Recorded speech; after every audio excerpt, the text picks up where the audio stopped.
9절까지의 내용은 레위인도 중심이 되어줘야 할 그 레위 사람도 타락했다라는 거, 그리고 한 주간의 삶의 모습이 중요하다라는 것에 대해서 이야기를 했어요. 자, 그래서 10절부터 21절까지, 아니 15절까지 우리 네모를 한번 치고 또 계속 말씀을 보도록 하겠습니다. 10절부터 15절까지.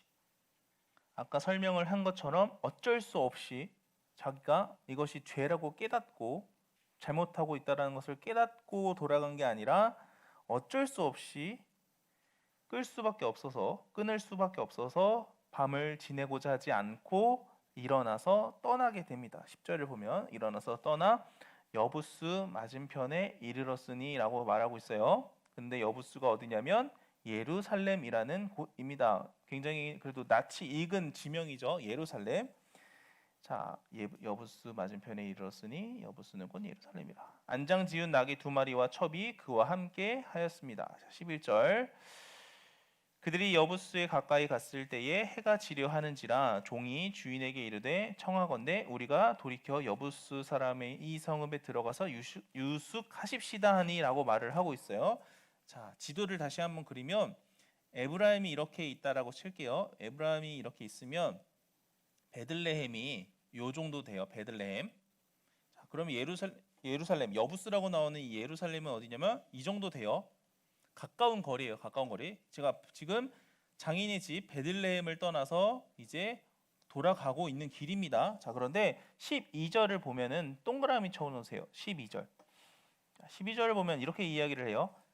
11절에서 하인이 날이 저물어 가니까 우리 여부스 사람의 성읍에 들어가서 하루 머뭅시다 라고 말을 하는데 12절에 이 레위 사람이 뭐라고 답을 하냐면 우리가 돌이켜 이스라엘 자손에게 속하지 아니한 이방 사람의 성읍으로 들어갈 것이 아니니 라고 이야기를 해요.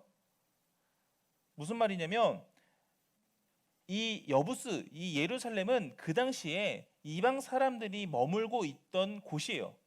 그러니까 내가 제사장인데, 야, 내가 레위 사람인데 어떻게 내가 그 여부스 사람 동네에 가서 이방 사람과 어울릴 수 있겠느냐라고 말을 하고 있다라는 거예요. 그래서 기브아로 가자라고 이야기를 하는 거죠. 기브아.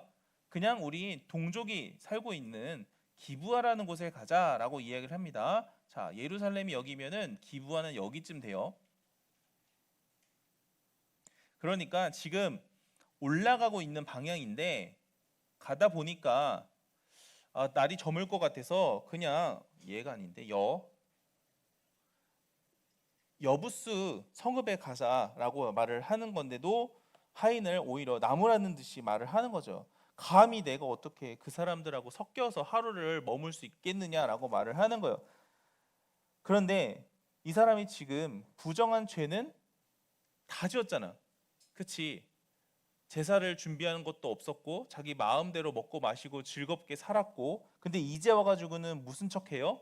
굉장히 거룩한 척을 하고 있는 거예요. 나는 그럴 수 없다라고 굉장히 따질 거는 또 다 따지고 있는 거예요. 이러한 모습이 어떤 모습이냐? 바로 자기 소견대로 행하는 모습이라는 거예요. 그러니까 나한테 좋은 거는 나한테 괜찮은 거는 그냥 다 하면서 내가 여부수 사람하고 섞일 수 없다라고 하는 이방 사람하고는 섞일 수 없지라고 하는 그 모습이 그냥 기분 내키는 대로 하는 신앙인의 모습이라는 거죠. 자, 그래서 이 레위인이 따질 거 다 따져가면서 난 그렇게 할 수 없다라고 하면서 간 곳이 어디냐? 바로 이 기브아라는 곳입니다. 자, 기브아. 이 레위 사람이 생각할 때는 기브아라는 곳은 안전할 거라고 생각을 했던 것 같아요. 그래도 이방 사람들의 동네보다는 형제들의 동네에 가는 게 안전하지 않겠냐라고 생각을 했던 것 같고 또 이방 사람 섞일 수 없으니까 기브아라는 곳에 갑니다. 그런데 문제는 기브아에 가서 일이 생겨요. 자, 어떤 일인지 계속 말씀을 보도록 할게요. 13절 우리가 기브아나 라마 중 한 곳에 가서 거기서 유숙하자 하고 모두 앞으로 나아가더니 베냐민에 속한 기브아에 가까이 이르러 해가 진지라. 자, 이제 해가 저물었습니다. 그래서 15절에 보면 기브아에 가서 유숙하려고 그리로 돌아 들어가서 성읍 넓은 거리에 앉아 있으나 그를 집으로 영접하여 유숙하게 하는 자가 없었더라라고 성경이 말을 하고 있어요. 유숙하는 자가 없었더라. 자, 성경을 보면은 3대 약자가 등장을 해요. 3대 약자. 첫 번째가 과부예요. 남편을 잃은 사람. 그리고 두 번째가 어린아이예요. 그리고 세 번째가 객이라고 하는 나그네예요. 그래서 성경을 보면은 하나님께서는 이 3대 약자에게 굉장히 관심이 많으세요. 그래서 너희들이 이 3대 약자를 잘 보살펴줘라, 도와줘라 라고 하는 그런 말씀들이 많이 있어요. 그래서 이 15절에 보니까 이렇게 얘기를 하죠. 그를 집으로 영접하여 유숙하게 하는 자가 없었다라고 말을 하는 게 뭐냐면, 당시 이스라엘의 문화, 그리고 하나님이 말씀하신 건 뭐냐, 이 3대 약자가 특히 이 중에서도 나그네를 환대해 주라고, 반갑게 맞이해 주라고 말씀을 했는데 아무도 그 일을 하는 자가 없었다라는 거죠. 그 동네에 아무도. 다시 말해서 사회적인 그 윤리, 하나님의 말씀에 대한 그 내용들이 모두가 다 잊혀져 버린 곳이 이 기브아라는 곳이었고, 당시 이스라엘의 그냥 평범한 보편적인 모습이었다라는 거예요. 그런데 이게 왜 이렇게 됐다고? 말씀이 없었기 때문에 이렇게 됐다라는 거죠. 자, 그래서 16절부터 21절까지 다시 한번 또 네모를 치도록 하겠습니다. 16절부터 21절까지. 아무도 그들을 맞이해 주지 않아요. 그 누구도 하나님이 말씀하셨던 약자를 돌보라는 것에 순종하거나 신경 써서 살아가는 사람이 없었습니다. 자, 그러면 어떤 일이 이제 일어날까? 16절부터 21절까지. 16절, 저녁 때에 한 노인이 밭에서 일하다가 돌아오니 그 사람은 본래 에브라임 산지 사람으로서 기브아에 거류하는 자요, 그곳 사람들은 베냐민 자손이더라 라고 말을 하고 있어요. 자, 전사님이 잘못 말했던 것 같은데 이제 여기가 무슨 땅이냐면은 이제 베냐민 지파 땅이에요. 그리고 요 위에가 이제 에브라임입니다. 그러니까 이제 에브라임까지 올라가야 되는 거예요. 자, 그런데 한 노인이 등장을 해요. 근데 이 노인이 원래 어디 사람이라고?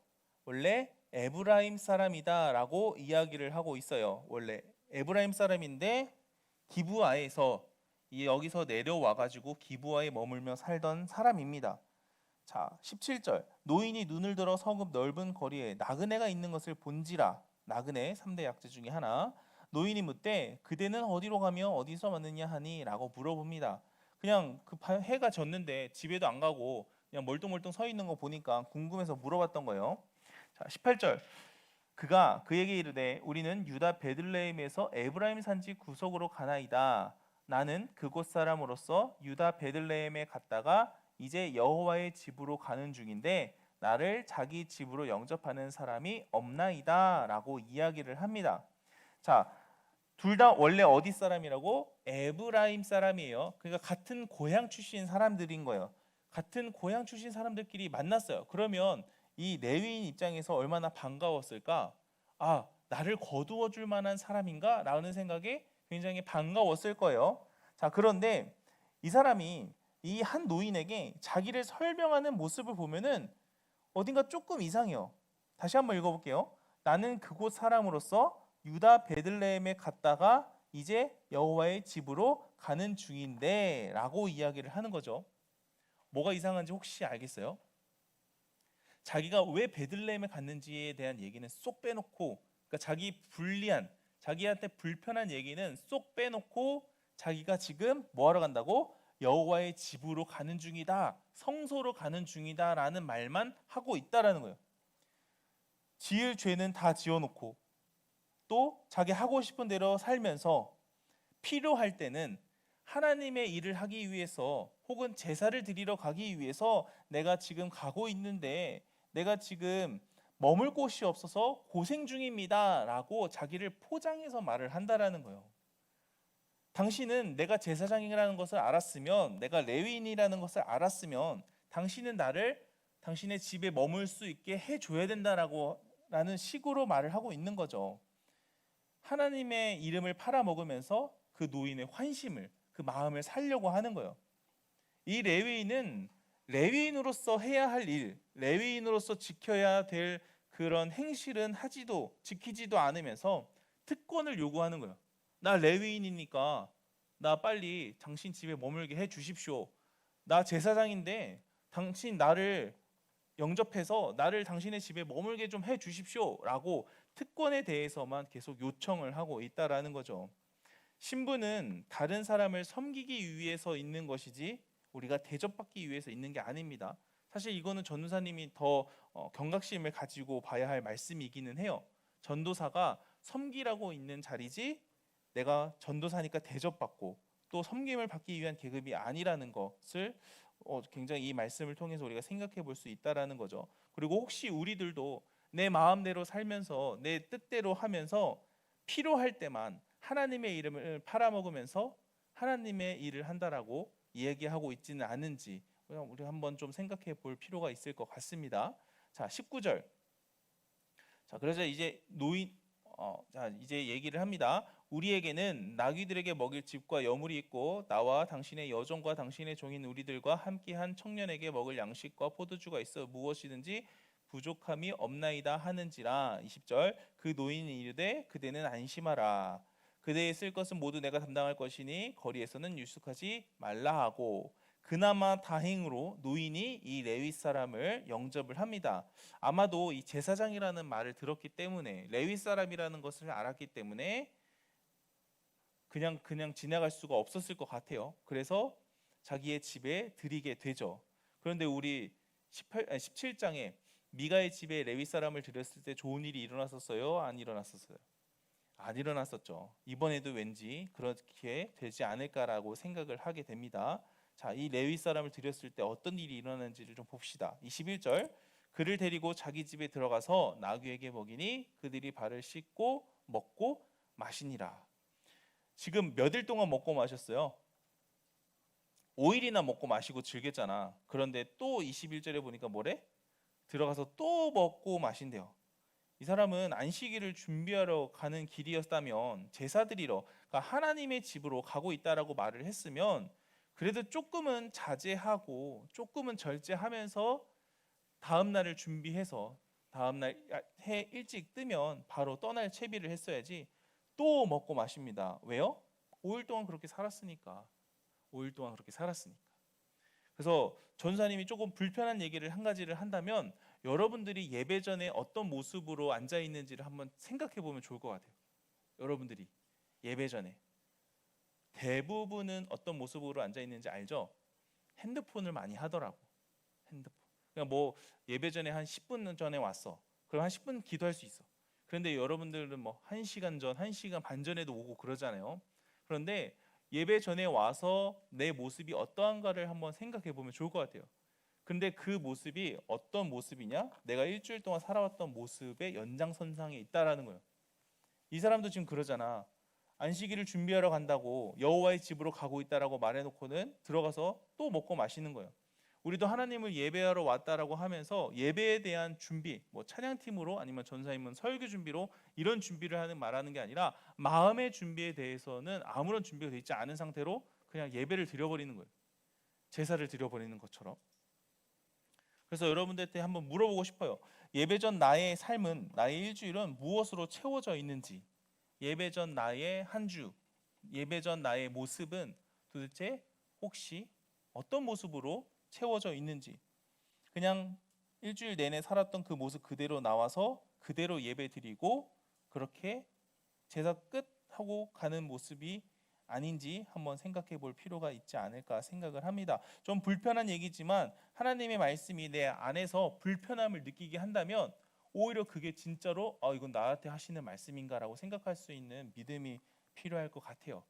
말씀이 내 안에서 부딪힐 때 그 말씀을 싸워서 이기려고 하는 게 아니라 그 말씀 앞에 무릎 꿇는 게 진짜 하나님의 사람의 모습일 테니까 말이죠. 자, 그래서 또 먹고 마시는데 이제 드디어 일이 발생을 합니다. 22절부터 26절까지 네모를 그릴게요. 박스.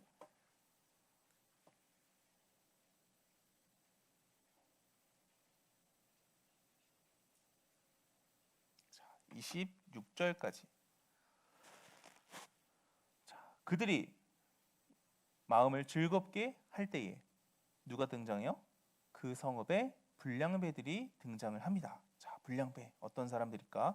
그 집을 에워싸고 문을 두들기며 집 주인 노인에게 말하여 이르되 내 집에 들어온 그 사람을 끌어내라. 우리가 그와 관계하리라 하니, 여기에서 그와 관계하리라 하니 이거를 밑줄을 그어놓으면 좋을 것 같아요. 그와 관계하리라 하니 이게 뭐냐면 동성애를 말하는 거예요.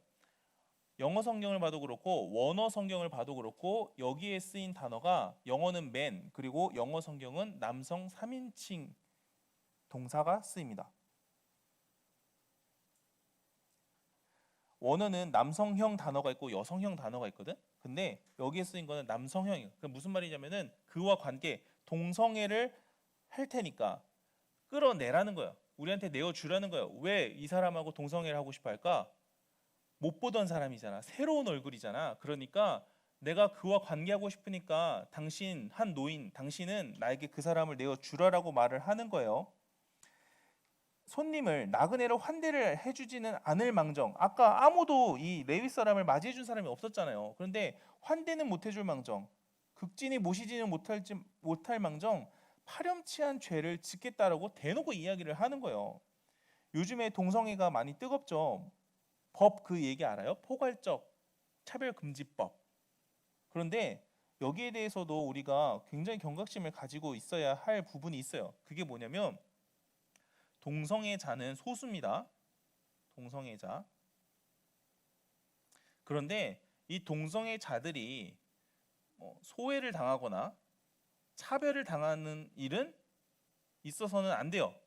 동성애자라고 해서 소외당하거나 차별당하거나 박해를 당하거나 그런 일이 있어서는 안 돼요. 그래서 법적으로 이 사람들을 보호해 줄 필요는 있다라고 생각을 해요. 그렇잖아. 사실 그 사람들은 동성애자지만 난 양성애자거든. 그럼 나는 죄가 없을까? 하나님 앞에서 모두가 다 똑같은 죄인이에요. 그러니까 그들이 소외받고 차별받기보다는 하나님의 사랑에 대해서, 그리고 원래 하나님께서 어떻게 이 세상을 만드셨는지에 대해서, 그리고 동성애가 왜 나쁜지 잘못된 건지에 대해서 이야기를 해주고 다시 돌아오게끔 해주는 거는 필요해요. 그리고 그 과정 가운데서 억울한 누명이라든지 피해를 받지 않도록 법적으로 이 사람들을 제도적으로 보호해 주는 건 필요는 해. 그런데 지금 포괄적 차별금지법의 문제는 뭐냐면 이 동성애자가 잘못됐어 라는 말을 하지도 못하게 만들어 버린다라는 거예요. 자, 이 동성애자들은 자기들이 정상이다라고 이야기를 해요. 이상한 게 아니다라고. 그러면은 그것 또한 자기들의 입장인 거고, 동성애가 잘못된 거다고 말을 하는 것도 우리의 입장이에요. 그러면은 서로 이야기를 하면서 무엇이 잘못됐는지 무엇이 옳은 건지 이야기하는 게 필요한 거고, 우리는 더군다나 신앙인이기 때문에 하나님께서 뭘 원하시는지, 그리고 뭐가 정상적인 건지 기준을 뭐로 삼아서 말씀을 기준 삼아서 이야기를 하는 게 필요한 건데, 이 포괄적 차별금지법은 이것 자체를 하지 말라는 거예요. 네가 뭔데 동성애가 죄고 잘못된 거고 틀린 거라고 말을 하느냐? 너 그렇게 말했어? 너 그러면 차별했네? 너 법으로 죄지었네? 너 일로 와, 재판받아야지. 이렇게 만들어버리는 거예요. 그래서 우리가 이 포괄적 차별금지법에 대해서 굉장히 경각심을 가지고 관심 있게 두고 봐야 되는 거예요. 그리고 기도해야 되는 거예요. 자, 그런데 문제는 뭐냐면 동성애가 지금 이때에만, 지금 이 시대에만 문제였던 게 아니라 원래 수천 년 전부터 이 동성애가 큰 문제 덩어리였다라는 거예요. 아직도 해결이 되지 않은 문제였다라는 거지. 왜? 왕이 없었기 때문에, 말씀이 없었기 때문에, 내 마음대로 살기 때문에 아직도 해결되지 못한 문제였다라는 거예요. 자, 그러면 이 동성애로 인해서 어떤 잘못된 일들이 벌어지는지, 어떤 일이 펼쳐지는지를 한번 더 보도록 하겠습니다. 자, 23절. 집주인, 한 노인이죠. 집주인 그 사람이 그들에게로 나와 불량배에게 나와서 이르되 아니라 내 형제들아 청하노니 부탁하는데 이 같은 악행을 저지르지 말라. 이 사람이 내 집에 들어왔으니 이런 망령된 일을 행하지 말라라고 이야기를 합니다. 자, 망령된 일. 원어로 보면 어떤 의미가 있냐면 감각이 없다라는 말 의미가 있어요. 감각이 없다. 그래서 이거를 다시 풀어서 이야기를 하면은 지금 너네가 하고 있는 짓이 죄인지 아닌지에 대한 감각도 없이 행동하지 말라라는 말이 된다라는 거죠. 다시 말해서 이 동성애라는 게, 죄라는 게, 타락한 게 그 동네에 이스라엘에 만연했다라는 거야. 만연. 그러니까 차고 넘쳤다라는 거야. 이게 죄인지 아닌지 분간도 못할 정도로 그 당시에 이스라엘이 타락했다라는 거죠. 감각이 없는 그 어리석은 행동하지 말라라고 이야기를 합니다. 그런데 여기에서 노인의 잘못이 있어요. 노인의 잘못. 지금 노인이 굉장히 잘한 것 같잖아. 하지 말라라고, 죄를 짓고 있는 그 모습에 대해서 하지 말라라고 이야기를 하니까 굉장히 잘한 것 같지만 노인의 잘못이 한 가지가 나옵니다. 그게 24절이에요. 자, 동그라미 쳐놓고 같이 한번 볼게요. 보라, 여기 내 처녀 딸과 이 사람의 첩이 있은즉 내가 그들을 끌어내리니 너희가 그들을 욕보이든지 너희 눈에 좋은 대로 행하되 오직 이 사람에게는 이런 망령된 일을 행하지 말라 하나라고 이야기를 합니다. 자, 노인의 잘못이 뭘까요? 23절까지만 보면 노인이 굉장히 잘한 것 같아. 제사장도 지켜줬고 죄에 대해서 그것을 하지 말라라고 선을 그어주기까지 했으니까. 그런데 24절을 보면은 어떤 잘못이 나오냐면은 첫 번째, 타협을 해요. 죄는 책망과 저항의 대상이지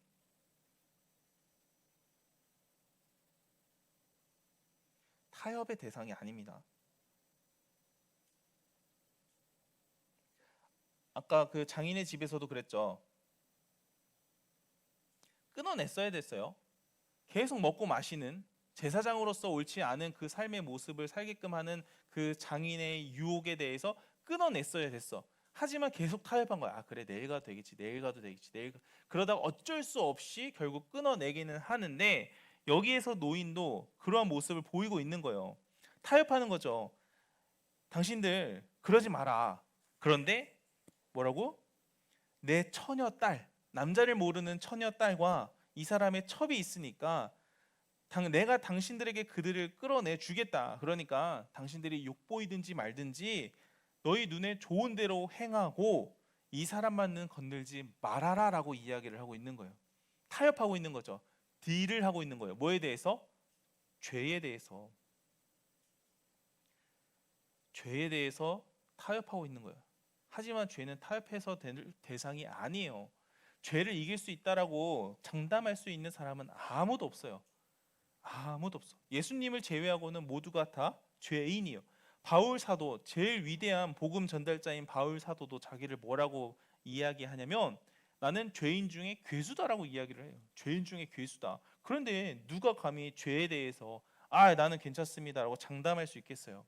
그러다 보면은 이렇게 되는 거죠. 조금씩 하다가 나중에 커져 버리는 그런 모습들이 우리 안에 나올 수 있다라는 거예요.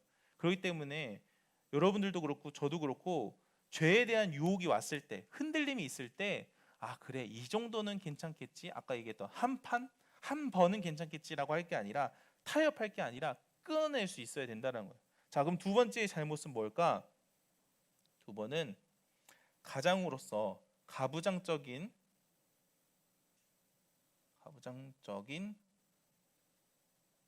권위를 오용합니다. 잘못 사용해요. 오용. 그런데 이 모습이 어떤 모습이냐면 이렇게 보면 돼요. 자, 내 딸하고 이 사람의 첩은 마음대로 해도 되는데 누구만 건들지 말라고? 제사장만 건들지 말라라고 이야기를 했죠. 자, 그러면 이렇게 반대로 놓고 이야기를 해볼까요? 그럼 제사장은 왜 건들면 안 되고 딸하고 첩은 왜 건드려도 될까? 여자라서? 힘이 없어서? 그건 이유가 될 수 없죠. 그럼 왜 이 한 노인은 그렇게 말을 했던 걸까? 자기 옳은 대로 생각하고 말했다라는 거예요. 자기가 볼 때 제사장은 건들면 안 돼. 왜냐하면 이 제사장은 건드렸다가 괜히 그 화가 우리 집에 올 수도 있거든.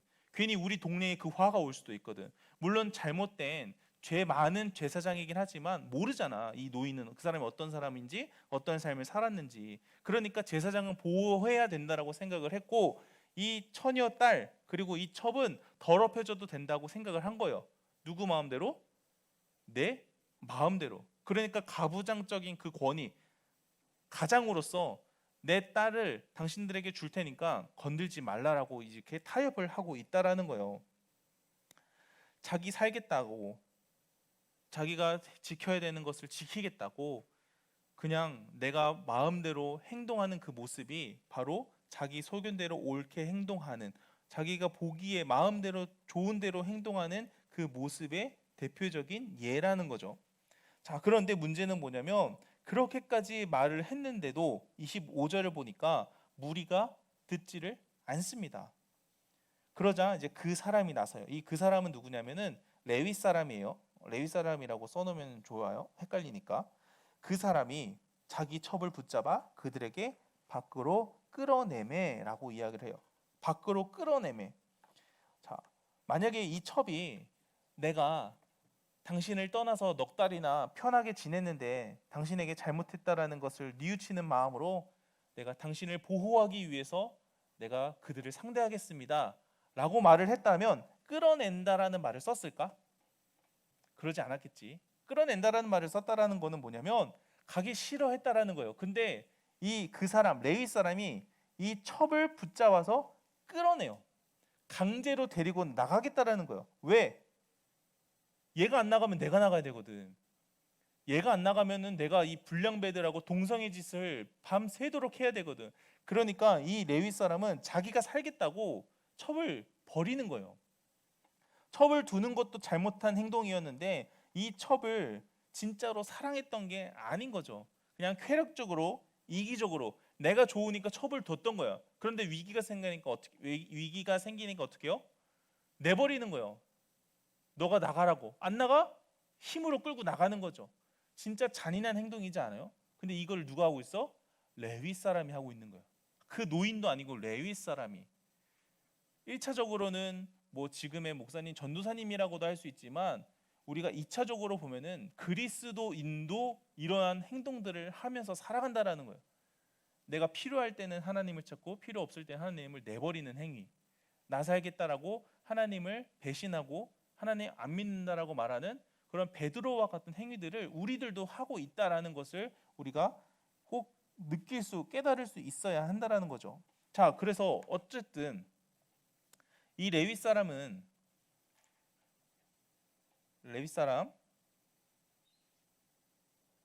그리고 첩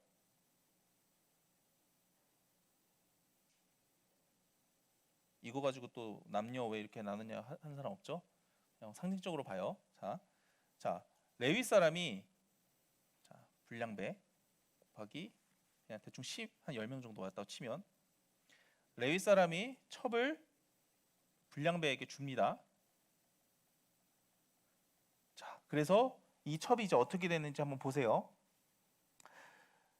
그들이 그 여자와 관계하였고 밤새도록 그 여자를 능욕하다가 언제? 새벽 미명에 놓은지라라고 이야기를 합니다.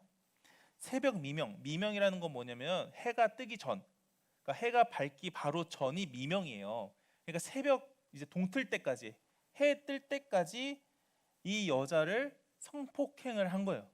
원하지 않는데도 불구하고 누구 때문에? 이 레위 사람 때문에 그런 짓을 당한 거예요. 자, 그러면 볼게요. 첩을 내주지 않았으면 레위 사람이 더럽혀질 뻔했는데 첩을 내준 덕분에 어떻게 됐어요? 레위 사람은 깨끗함을 유지를 할 수 있었다고 생각을 했을 거예요. 나 내일 제사 드리러 가야 되는데, 나 내일 예배 드리러 가야 되는데 내가 더럽혀지면 안 되잖아. 내가 그런 짓을 당하고 제사를 드릴 수 없잖아. 그러니까 나의 깨끗함을 유지하기 위해서 당신이 좀 희생을 하시오 해가지고 첩을 내줌으로 인해서 자기는 스스로 깨끗하다라고 말을 했을 거예요. 생각을 했을 거예요. 합리화를 했겠지. 어쩔 수 없었어. 난 내일 제사 드려야 되는데. 그런데 잘 생각해 보세요. 이 남자도 결국 공범이에요. 성폭행을 했냐 안 했냐가 중요한 게 아니에요. 그 첩이 그 연약한 여인이 그런 못된 짓을 당하게끔 하는 데 있어서 누가 가장 큰 역할을 했어요? 이 레위 사람이 제일 큰 역할을 했어요. 그런데도 자기는 스스로 깨끗하다고 생각을 했겠지. 나는 거룩하다라고 생각을 했겠지. 하지만 똑같은 놈이에요. 똑같은 놈. 근데 우리들도 이럴 때가 되게 많아요. 너는 그거 했잖아. 난 그거 안 했어. 라고 하면서 내가 깨끗한 것을 드러내기 위해서 다른 사람이 더럽고 부정한 것을 들출 때가 있어요. 예를 들어서 어른들 중에는 제일 많이 하는 얘기가 이거예요. 새벽기도. 난 새벽기도는 하는데 넌 새벽기도 안 하잖아. 야, 나는 주일날 한 번도 안 빠졌어. 근데 너 주일날 수도록 빠지지? 야, 나는 찬양팀 연습 맨날 나와. 근데 너는 안 오지? 이런 식으로 어떤 행위를 가지고서 그 사람과 나를 구분하는 모습들이 우리에게도 있다라는 거죠. 그런데 아까도 전사님이 그 얘기를 했죠. 우리는 동성애를 안 했을 뿐 다른 죄는 똑같이 지어요. 그러면 하나님 앞에서는 결국 걔나 나나 쟤나 똑같은 죄인인 거야. 하지만 우리는 내가 깨끗하다는 것을 강조하고 싶어서 다른 사람을 더럽혀 버려. 그거를 성경에서는 뭐라고 이야기를 하냐면 한 단어로 정죄라고 이야기를 해요. 그런데 아까도 얘기했죠. 내 눈에 들보는 보지 못하면서 왜 남의 눈에 있는 티끌은 그렇게 들추며 다니냐고. 이 레위 사람과 같은 짓을 직접 하지는 않지만 이러한 비슷한 행동들을 한다면 우리도 똑같은 사람이다라는 것을 기억했으면 좋겠어요. 그래서 우리 안에 혹시 내가 깨끗해지기 위해서, 내가 괜찮은 사람이라는 것을 드러내기 위해서 다른 사람을 깎아내린다든지 다른 사람을 더럽게 한다든지 하는 그런 행동들이 있다라고 한다면 우리는 회개해야 한다라는 겁니다. 자, 26절 보면은 동틀 때에, 새벽 미명에 그 여자를 능욕하다가 놓았어요. 그런데 동틀 때에 여인이 자기의 주인이 있는 그 사람의 집 문에 이르게 됩니다. 자, 이 여인이 이제 강간을 당하고 성폭행을 당하고서 놓여졌어요. 그런데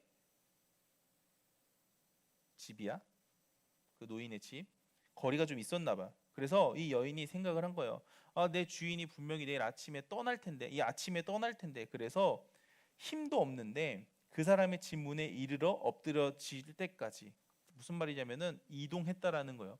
그 불량배들이 아유 좋은 시간이었습니다 하면서 집 앞에 그냥 착 내려놓고 가진 않았을 거 아니야. 그냥 자기네들이 그 짓 다 하다가 그냥 버리고 갔을 거 아니야. 그러니까 이 여인이 그때는 숨이 붙어 있었어요. 그래서 자기 주인이 있는 그 집까지 그냥 피투성이인 채로, 머리는 헝클어졌을 거고 힘은 없었을 거고 걸을 힘도 없어서 기어다니지 않았을까?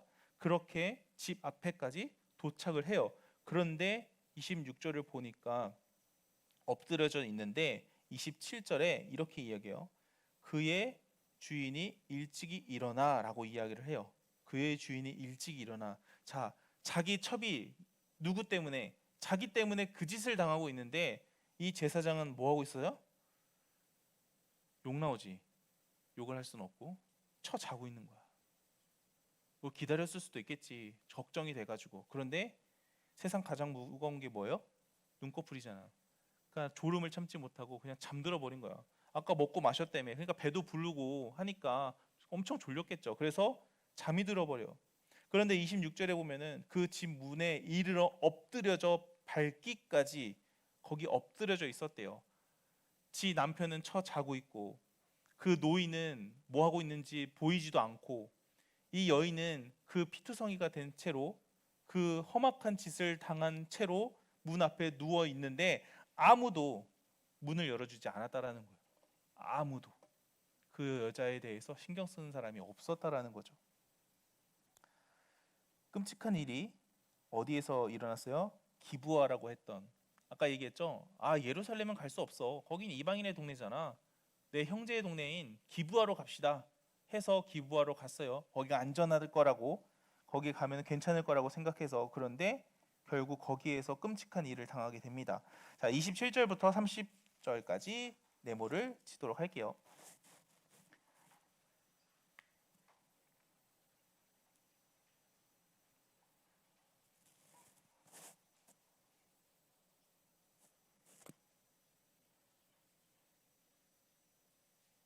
자, 27절.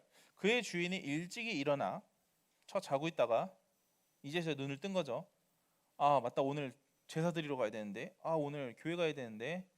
해가지고 얼른 준비를 했을 거예요. 그렇게 해서 문을 열고 떠나고자 하더니 그 여인의 집 문에 엎드려져 있고 그의 두 손이 문지방에 있는 것을 보고, 나쁜 놈 아니냐?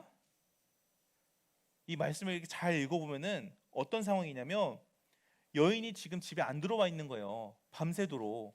누구 때문에? 계속 얘기하지. 나 때문에. 근데 집 문을 열고 떠나고자 하더니라는 거야. 그러니까 이 여인을 데려가고 생각을 아예 안 한 거예요. 그냥 자기는 일단은 빨리 가서 제사를 드려야 되니까 여호와의 집에 가야 되니까 그 여인이고 나발이고 그냥 난 모르겠다 가겠다고 하고서 집 문을 열고 딱 나갔는데 그 여인이 어떻게 하고 있어요? 어우 난 남자지만 진짜 눈물 나는 장면이에요. 두 손이 문지방을 딱 놓여져 있는 거예요. 두 손이. 이 여인이 얼마나 간절하게 이 집에 들어오고 싶었을까? 집은 안전을 의미를 해요. 그리고 집 밖은 어떤 상황이에요 지금? 끔찍해요. 이 여인은 안전한 집 안으로 남편의 품으로 들어오고 싶었는데 이 남편이라는 놈은 얘가 지금 뭘 하고 있는지 어떤 상황인지 죽었나 살았는지 관심도 없고 그냥 아침 일찍 자기 할 일 있다고 떠나버리는 그런 모습으로 문 밖을 나서게 됩니다. 28절에 이렇게 이야기를 해요. 그에게 이르되 첩에게 말하는데 이렇게 말합니다. 우리가 떠나가자. 떠나가자. 근데 마리아야 뭐 좋게 설명이 돼 있지만 표현이 돼 있지만 이렇게 얘기했을 거예요. 뭐해 아 급해 빨리 늦었어 빨리 갑시다. 일어나요 정신. 어제 일은 내가 좀 미안한데 빨리 갑시다. 나 제사 드리는데 지금 가야 되니까 반나절 걸리는데 해질녘까지 도착하려면 멀었으니까 빨리 갑시다. 뭐 하는 거야? 라고 그렇게 막 굉장히 보채면서 얘기를 했을 것 같아요. 근데 아무 대답이 없었대요. 이에 그의 시체, 이 첩이 결국 죽어버립니다. 시체를 나귀에 싣고 행하여 자기 곳에 돌아가요. 자, 혹시 선한 사마리아인의 비유 기억해요? 한 사람이 강도를 만나서 쓰러져 있죠. 피를 막 흘리고. 그런데 첫 번째 누가 지나가요? 이 길에 첫 번째 제사장이 지나가요. 그런데 이 제사장이 이 강도 맞는 사람을 보면서 어떻게 했어요? 도와줬어? 쌩깠어? 쌩깠어요. 그 다음에 누가 등장을 해요? 레위인이 등장을 해요. 그럼 이 레위인은 이 사람을 보고 도와줬어요? 쌩깠어요? 쌩깠어요. 자, 그런데 누가 그때 도와줬어요?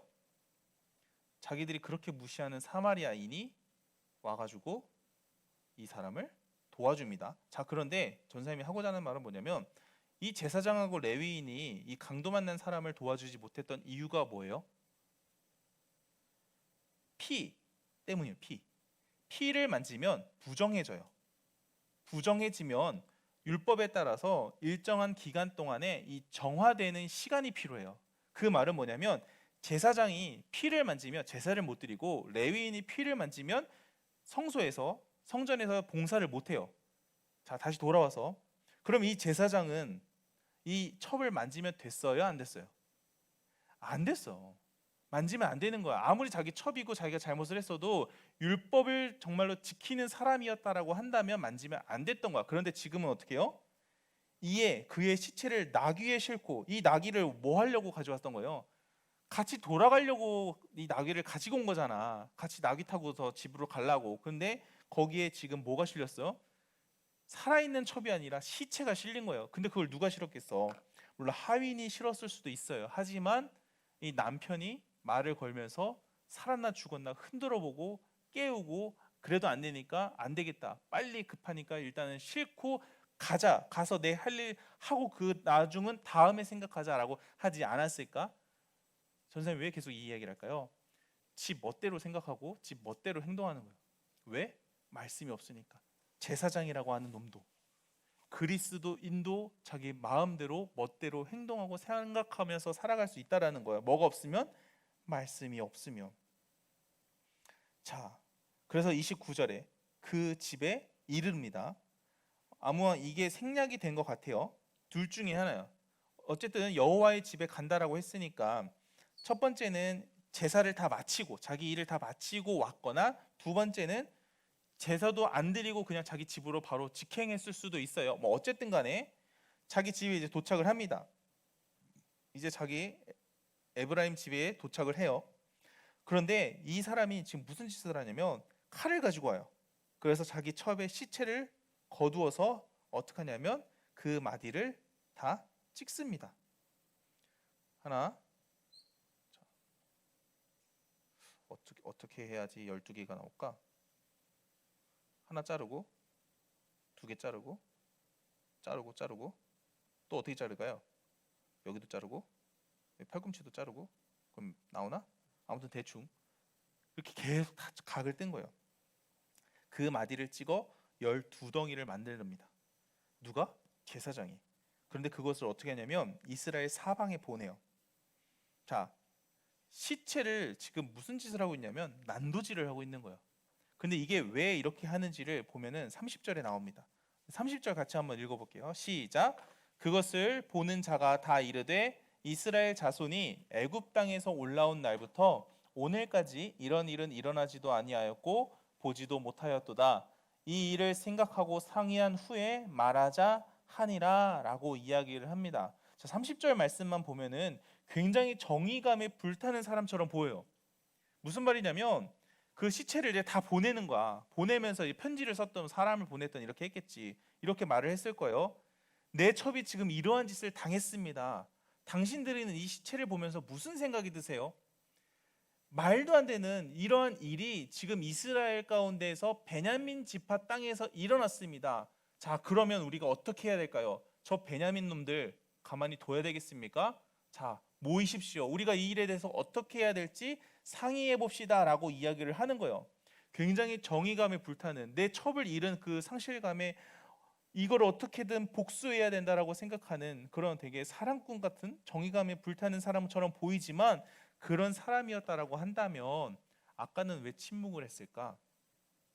아까 왜 자기가 끌어내서 나가기 싫다라고 애걸복걸하는 그 첩을 끌어내서 자기가 그 짓을 당하게 했을까요?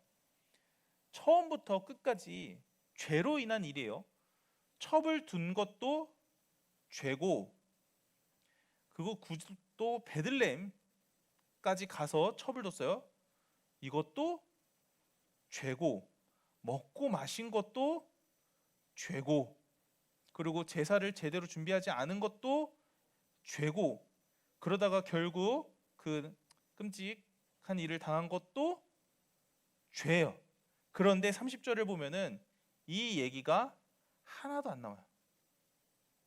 그냥 베냐민 자손이 이러한 짓을 했는데 우리가 애굽에서 나올 때부터 지금 오늘까지 이러한 일은 한 번도 일어나지 않았다라고 하면서 자기 죄는 쏙 빼놓고 자기가 당한 것만 이야기를 합니다. 애들끼리 싸울 때 보면은 그런 경우가 되게 많아요. 자기가 잘못한 거는 하나도 얘기 안 하더라고. 애들은 다 제가 잘못했다고만 이야기를 해요. 우리 집에 둘이 있잖아요. 그런데 둘째는 말을 못해. 그냥 할 줄 아는 게 이게 뭐야? 그리고 밥 이런 거밖에 없어. 그러니까 첫째가 뭐라고 말을 하면은 부모 입장에서는 어쩔 수 없이 둘째가 잘못한 것처럼 볼 수밖에 없어요. 하지만 나도 둘째고 우리 아내도 둘째거든요. 그래서 둘째 편을 많이 들어요. 그리고 어리니까 아직 말을 못하니까 억울하겠거니 해가지고 첫째를 많이 혼내요.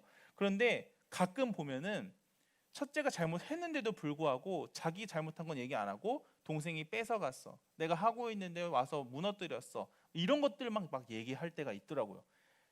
이 지금 레위 사람도 마찬가지고 그리고 우리들도 마찬가지예요. 내가 죄 지은 거에 대해서는 입 밖으로 아무 얘기도 안 하면서 저 레위 사람 아니 저 누구냐 불량배 베냐민 사람들 지금 이런 극악무도한 짓을 했습니다. 그러면 우리는 어떻게 해야겠습니까? 라고 말을 하고 있는 거죠. 이 일로 인해서 20장에 넘어가면은 이스라엘 안에 내전이 일어납니다. 하나님은 분명히 이렇게 얘기를 하셨어요. 가나안 땅에 들어가서 너희들이 정복해서 그곳에서 살아라.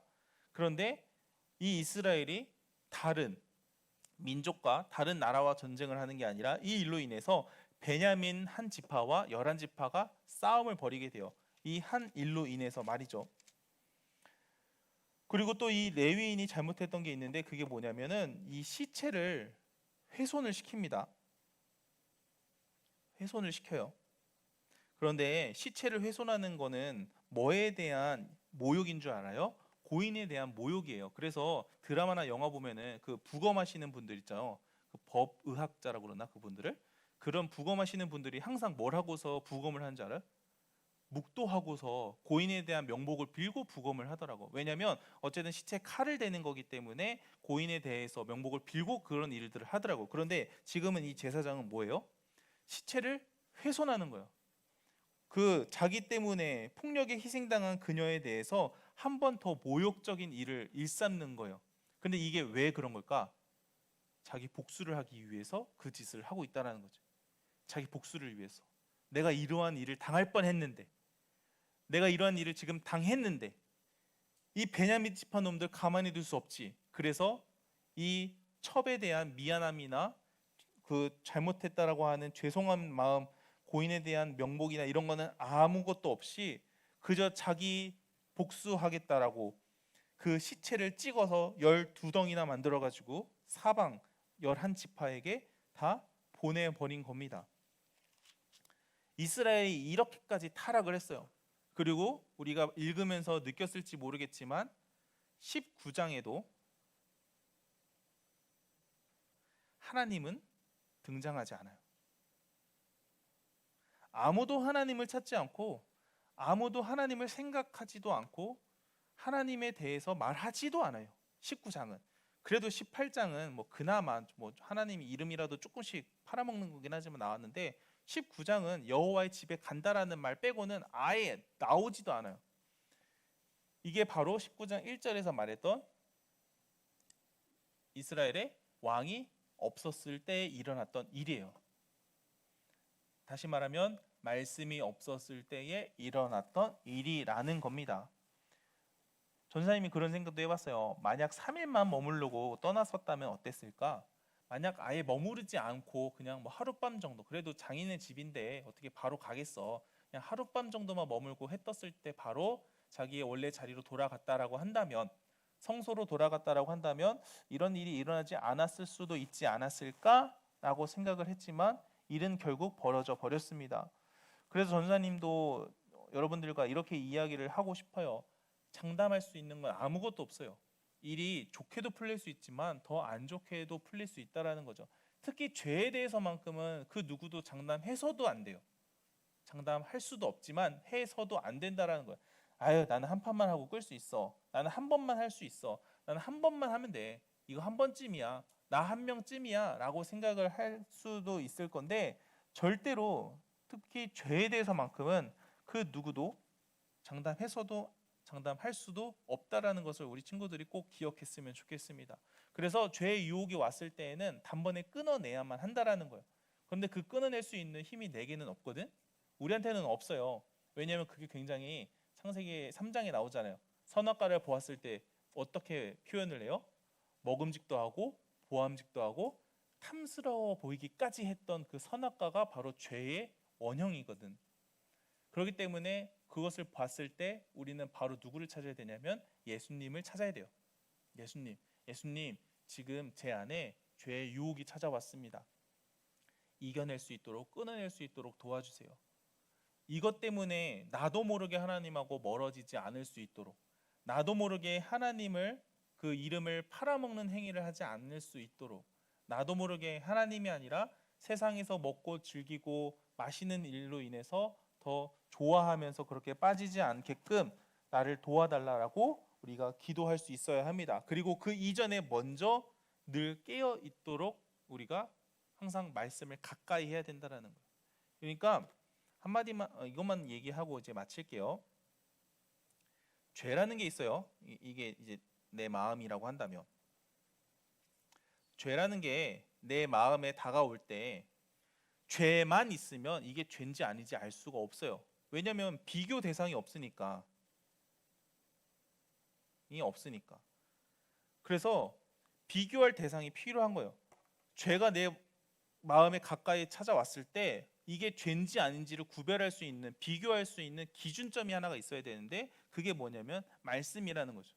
그래서 말씀을 내 마음에 늘 가까이 하고 또 내가 기억하고 또 어떻게든 외울 때도 있고 쓸 때도 있고 이렇게 공부를 하면서 말씀을 내 마음에 계속 담아두면은 이 죄가 딱 왔을 때 느껴지는 거야. 이거 죄 아닌가? 이거 죄일 수도 있겠는데? 이거 죄 같은데? 그런데 말씀이 없으면 비교할 대상이 없으니까 이게 죄인가 아닌가도 모르고, 아까 얘기했잖아요. 망령된 일 하지 말아라. 감각도 없이 이게 죄인지 아닌지 무감각한 상태로 그런 짓 하지 말아라고 하는 것처럼 우리들도 그렇게 되는 거예요. 하나님이 없으니까, 하나님이 있어야지 그 하나님이 아닌 거는 다 가짜고 죄인 건지를 아는데, 하나님이 없으면 이게 진짜인지 가짜인지 분별할 수가 없는 거죠. 구별할 필요도 없는 거고. 그런데 늘 내 마음에 하나님이 있고 말씀이 있고, 때로는 찬양이 있고, 또 때로는 어떤 분의 전사님이든 다른 사람이든 어떤 설교 말씀이 있고, 아니면 그런 것들이 계속 내 안에, 내 주변에 머물러 있으면 이 죄들이, 자, 예를 들어서 이게 찬양이라고 치고, 이게 좋은 성경 구절이라고 치고, 그리고 여기에 또 이번 주에 들었던 아니면 배웠던 말씀이라고 치고, 그리고 여기에 또 마음이, 하나님에 대한 마음이 있고, 여기에 또 감사가 있고, 이러면 죄가 오다가 이제 부딪히는 거예요. 여기 막혔네. 여기로 가볼까? 여기 감사에 막혔네. 막혔네. 또 막혔네.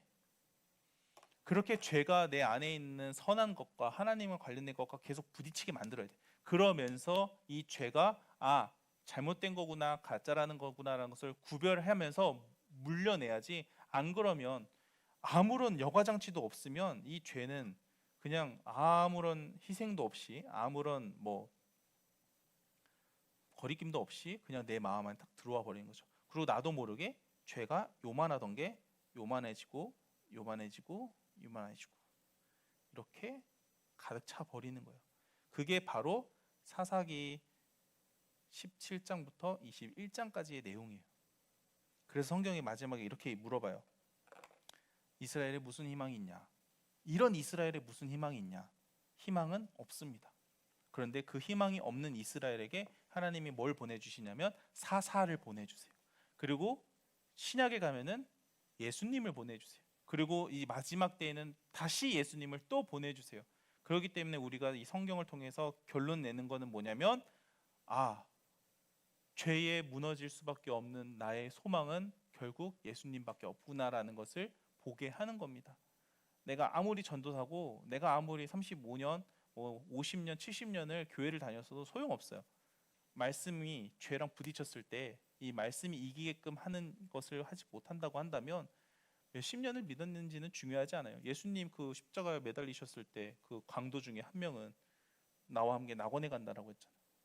그런데 거기에서 대제사장들은 뭐 하고 있었어? 에이, 저 가짜, 꼴 좋다, 죽거라, 저주받아라, 넌 역시 너 한 사람도 구원하지 못하는 가짜였어라고 그렇게 폭언을 하잖아요. 우리들이 몇 년을 믿었던, 그리고 어떠한 삶을 살고 있던, 결국 하나님하고 늘 상관이 있는 사람이 될 수 있도록 말씀을 가까이 하면서 예수님이 다시 오실 것만 같은 이런 시대 가운데에서 예수님을 맞이할 준비를 하는 우리 친구들과 그리고 선생님들, 그리고 제가 되었으면 좋겠습니다. 기도하겠습니다. 하나님, 말씀이 없는 시대 가운데 어떠한 일들이 일어나는지 우리가 계속 보고 있습니다. 사실 사사기 17, 18, 19장의 내용, 그리고 또 배우게 될 20장, 21장의 내용만 보면 정말로 성경에 이렇게 부정적이고 어두운 얘기들이 있었나 싶을 정도로 무서운 이야기들만 계속되고 있습니다. 그런데 하나님께서는 이러한 이야기들을 숨겨놓지 않으시고 오히려 우리에게 그 누구나 다 읽을 수 있게끔 기록해 놓으셨으니 우리가 이 말씀을 통해서 경각심을 가지게 됩니다. 말씀이 없으면 우리가 어떻게까지 타락할 수 있는지, 하나님이 없으면 우리가 어떻게까지, 어디까지 타락할 수 있는지를 이 말씀을 통해 보게 됩니다. 하나님, 우리가 하는 모든 예배와 모든 찬양과 또 모든 성경 공부의 시간들이 하나님 앞에서의 나를 점검하며 하나님의 마음을 깨닫는 시간들 될 수 있도록 주님 도와주시옵소서. 그래서 이 암울한 시대에, 이 어두운 시대, 이 소망이 없는 사사 시대에 사사를 보내셔서 그 땅을 회복시키셨던 것처럼 마지막 때에 예수 그리스도를 다시 보내주시어 이 땅의 심판과 회복을 이루실 때에, 그때에 내가 그 예수님을 맞이할 수 있는 준비가 되어 있는, 깨어 있는 우리 모두가 될 수 있도록 도와주옵소서. 말씀을 배우려고 하는데 계속되는 방해와 여러 가지 어려움들이 있습니다. 하나님, 어디에 있든지 어떻게든지 말씀을 더 가까이 하기 위해서 힘쓰는 우리들 되게 하시고, 이 말씀을 통해 우리의 삶 가운데 죄가 맞는 건지 아닌 건지 구별하며 살아가는, 그래서 하나님께서 원하시는 모습으로 살아갈 수 있는 우리 모두가 될 수 있게 도와주시옵소서. 내일 주일 예배가 예정되어 있습니다. 내일 드리는 예배 가운데에도 우리를 구원하신 하나님을 찬양하며 우리의 소망 되시는 예수님을 사랑하는 시간 되게 도와주옵소서. 예수님의 이름으로 기도드립니다. 아멘. 수고하셨습니다.